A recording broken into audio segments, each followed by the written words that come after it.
question for you guys. Which came first, the image or the word? It's a pop quiz. Leave your video responses below. We might not cover that this time. That's just a question that's been bumbling around in the old noggin. What we really want to talk about today is ideological nudism or metaphysical nudism. Haven't really established the abstract term that I want to attach to this sexy word, nudism. But I do want to combine the two. I do want to, in the same way that I talk about metaphysical tantric practice or metaphysical tantra, which is non-sexual, and that's how the left operates, by the way. The left is very much about sublimating sexual energies. We don't focus on that. It's SD energy. It's all about the SD energy. You look at a Greek statue. A Greek statue is uncircumcised. A Greek statue has SD energy. And so you've got the chiseled body, you have the ideal proportions, and you've got SD energy. You're not like Priapus. You don't have BD energy. We want to get away from that. We want SD energy. We have continence, sublimate sexual energies, abstinence, celibacy. We want to go in that direction with that SD energy. We want to sublimate that into creating great leftist works of art and civilization, enlightenment, rationality, all those beautiful things that SD energy brings. We want to have that. So we're talking about metaphysical nudism today. And in the last video, the topic was this question of the right wing for the left wing. The right wing is explicit, the left wing is esoteric. The right wing is like the sun, it's just out there, it's this big fiery ball and it's clear in the sky. It's not hiding, it just is. It's this mass, this indistinguishable mass. It doesn't have separate parts. It is the monad. The sun represents the monad, the unlimited hyperion, whereas the left represents the dyad. And, you know, what's the opposite of a yellow sun? There might be an opposite.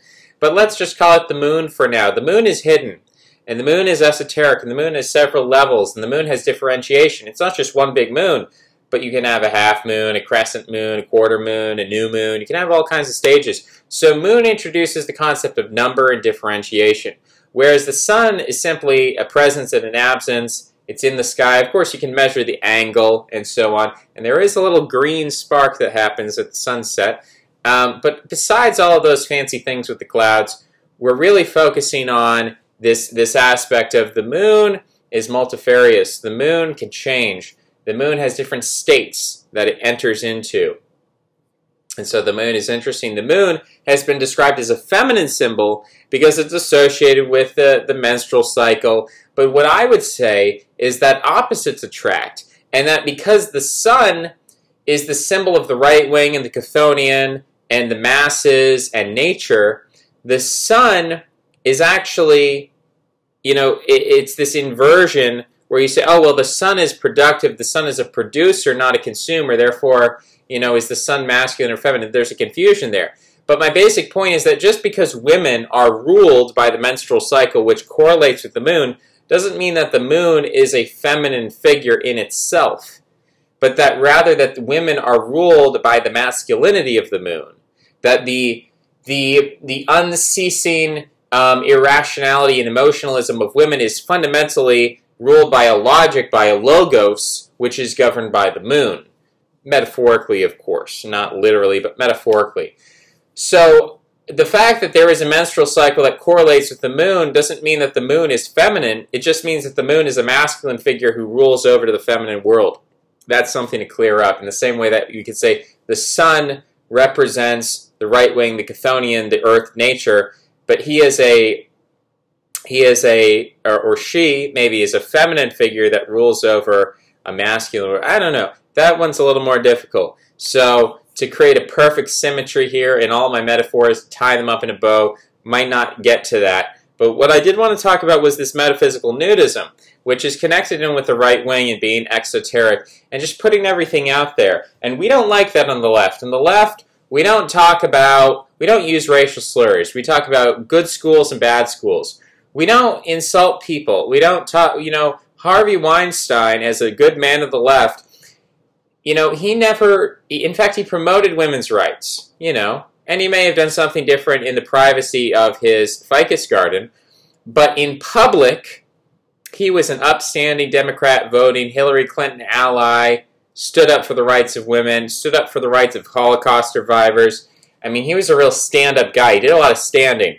So that is the left wing. The left wing has layers. The left wing, they don't play their cards like the right wing. The right wing's stupid. The right wing always plays their cards. The right wing always riles people up. The right wing is like the guy in the movie. You're watching the movie, and there's some bad guys. And the bad guys are doing something bad. And there's this guy. He sees the bad guys. He sees them and he says, I could attack those bad guys. And there's two approaches he could take. Number one, he could sneak up to the bad guys, catch them by surprise, and with the advantage of being able to catch them by surprise, he might be able to defeat the bad guys. But he doesn't choose that option. He jumps out of his hiding place and he starts a grand speech about, you guys are bad, and what you're doing is bad, and I'm a good guy, and stop hurting those innocent people. And by the time he's done with his speech, the bad guys have actually kind of come around and outflanked him and surprised him and caught him.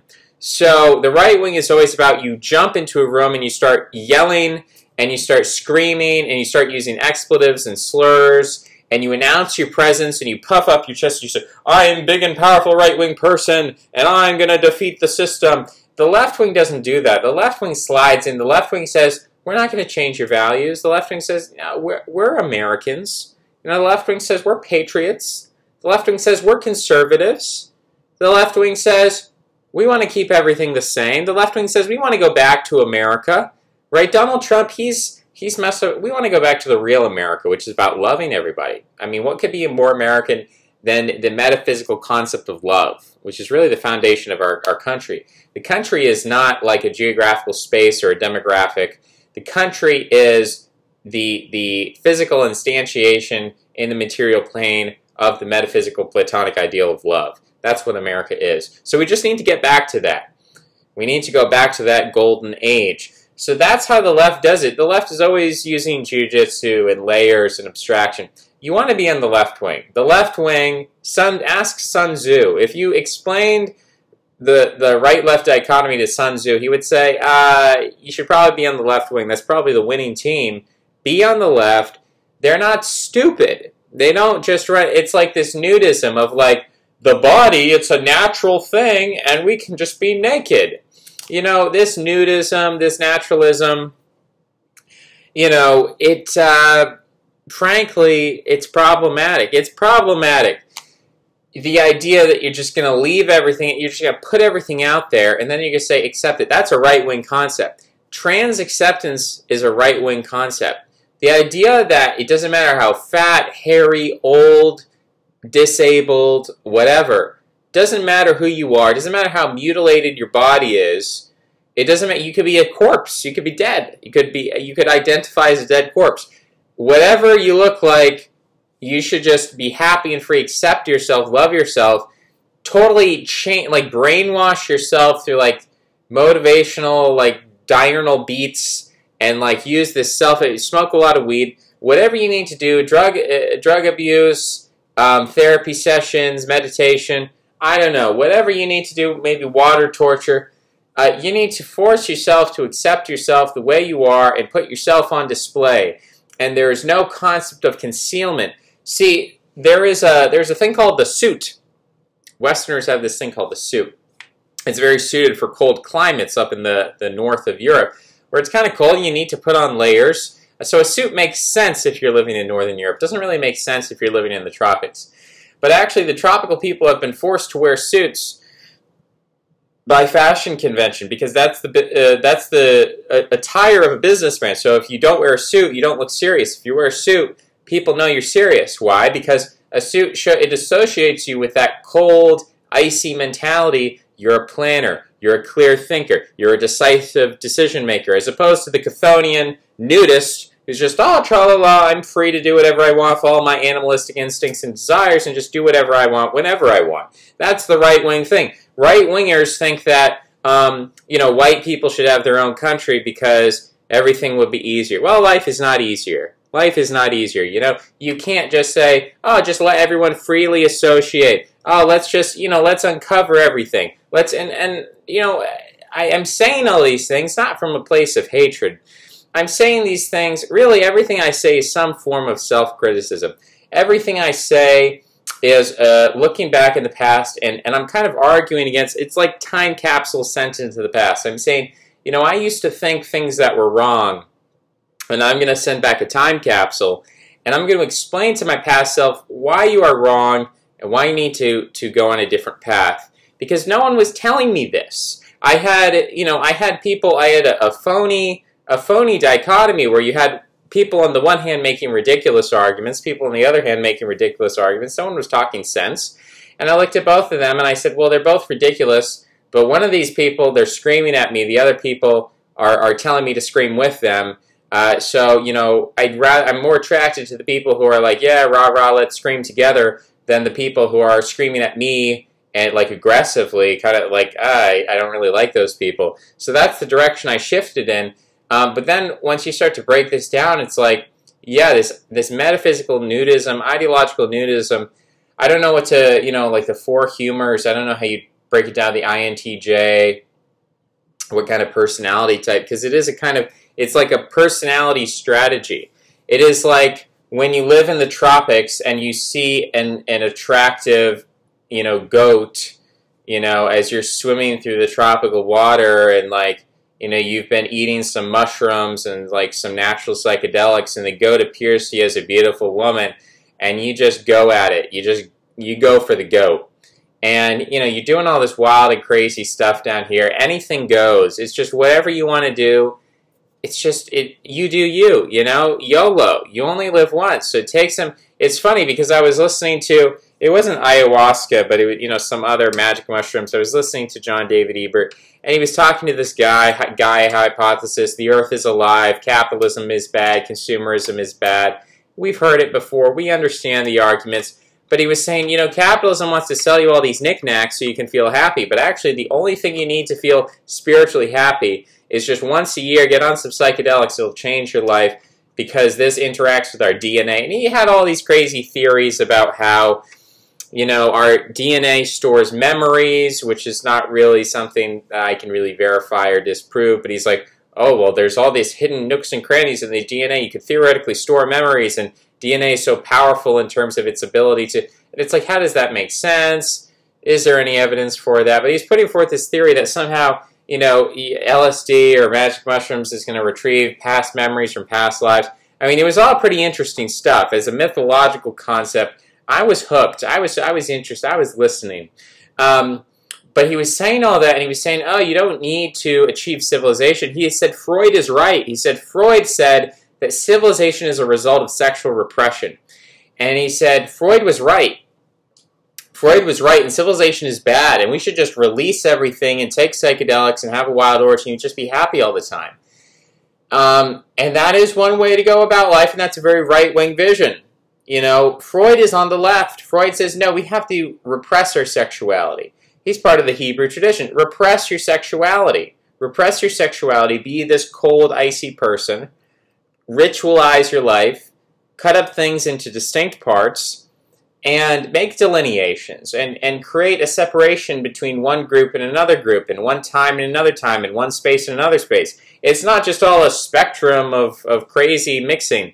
But it is... I'm sorry. I don't know why it does that. There we go. There we go. Don't do that. Repress your sexuality. That's the key to civilization. And so if we just tell people, oh, just smoke some weed, do some LSD, do some magic mushrooms, you can really get people to that hippie homeless stage where they're like, yeah, man, I got welfare and I'm happy and I moved out to the tropics and, you know, I can just pick the fruit off the trees and it's all a good time. I understand that argument. I hear what's being said there. And in response, I crack my neck. But really, oh, wow, that's amazing. Really what I'm trying to say is that there are these two paths, and you can describe one as good and the other as evil or whatever.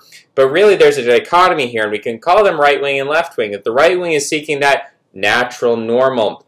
And that does exist, right? It exists in the sense that it's natural normal to, just do whatever you feel like. You see something you want to do, you just do it. You don't think about it. You don't repress that instinct. You don't repress your feeling. You just do what you feel like doing. If you want to be a racist, if you want to be sexist, if you want to be xenophobic, if you want to be a bigot, and that's your feeling, you do you. That fundamentally is the right wing.